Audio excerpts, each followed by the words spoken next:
Hello guys, welcome back to my channel, and in today's video I'm gonna be telling you guys how do I deal with art block.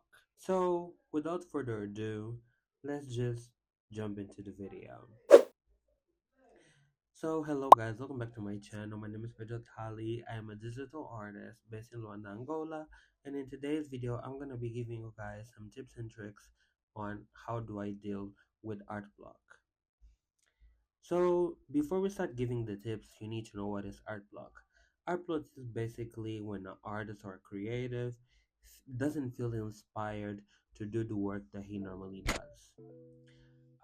Normally me or normally me as an artist, I wake up, I just think about the things that I have to do in the day, obviously, but I do think about what I'm gonna draw today, what I'm in a vibe to draw, what media I saw in the week that I decided to recreate that day. So my head is always working towards what I'm going to create next. But when I am in an art block, I don't even know what to draw. I don't even know how to start. I basically forget how it is to draw. And I see a lot of artists struggling to do this, especially in the day of social media, where we are no longer only artists, we are editors, we are content producers, we are video makers, we are marketing executives. So we normally have so many responsibilities that takes a toll on our creative freedom and our creative expression. But some one of the things that I normally do to help me get over the art block, I just scribble random stuff. Like without thinking a lot what I am doing, how am I doing, how it's looking. I sometimes just draw some random lines.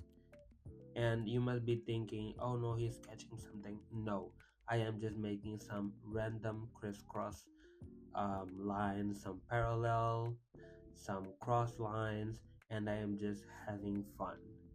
Basically, turning my brain off and drawing something and putting all the static in a paper.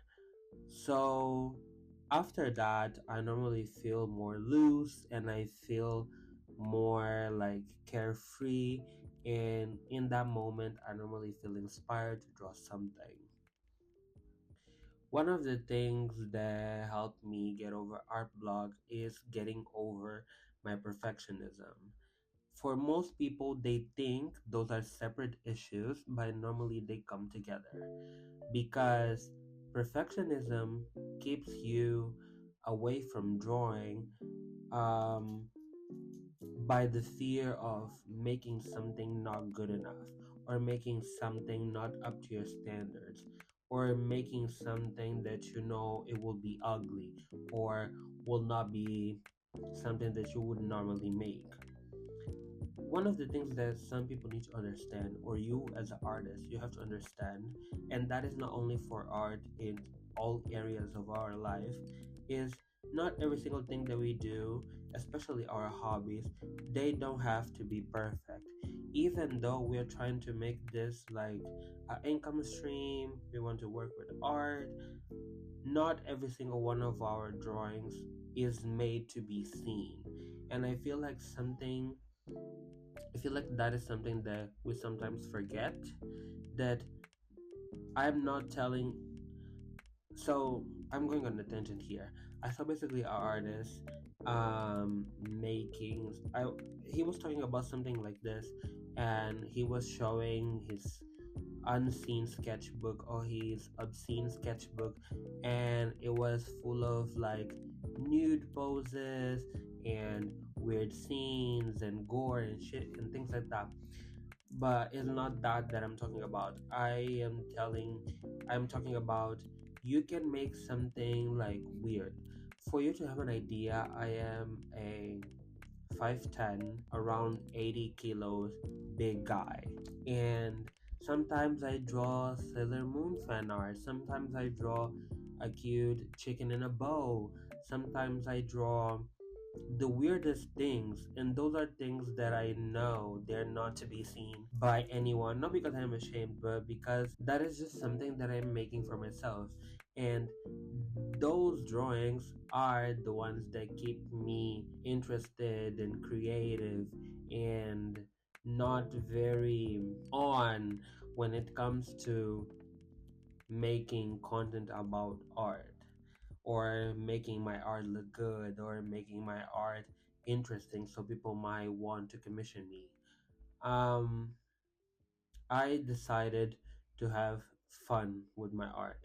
And when I started to do that, it was when I started to feel like improving again, and I started like having fun, and I started like creating pieces that I genuinely wanted to create, and that basically stopped my art block.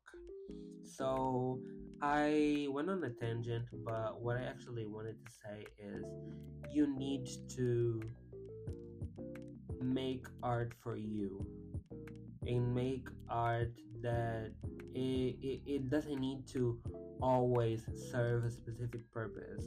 Oh, okay, this is the new piece that I want to put in my portfolio, and it has to be good, and it has to match the art styles of the others.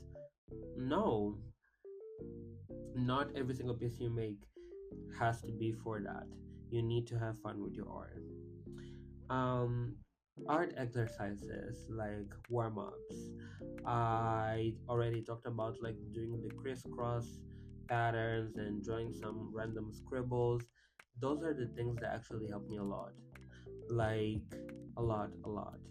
They help me train my pens, my arm stability. They help me have a better line art. They help me practice. They help me get more familiarized with my drawing tablet.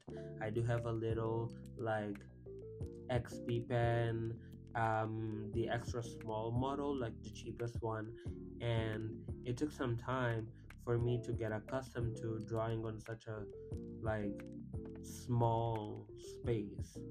Before I drew on my phone, so it is an upgrade, but it wasn't that big enough of an upgrade, and it took some time for me to learn. And I looked at my drawing pieces.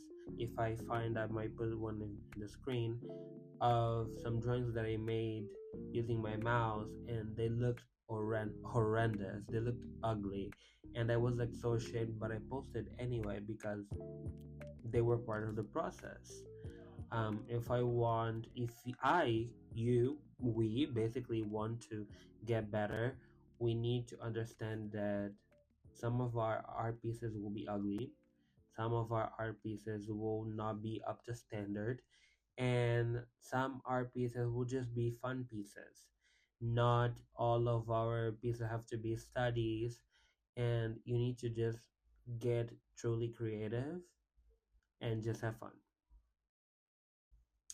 Thank you for watching. I hope you enjoyed.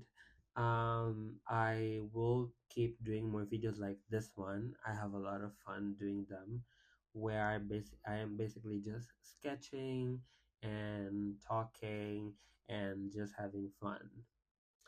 Um, I'm working on some new pieces. I'm working on some stuff. I already illustrated my first book cover. It was like an awesome experience, and I am looking forward to some of the projects that I will be able to work on as a digital artist. Thank you for watching, and see you in the next one. Don't forget to like, subscribe, and share with your friends. Bye. Throughout the week, we will have a new video every Tuesday, and Saturdays I might give you some sort of like long video, but you will have like a new short.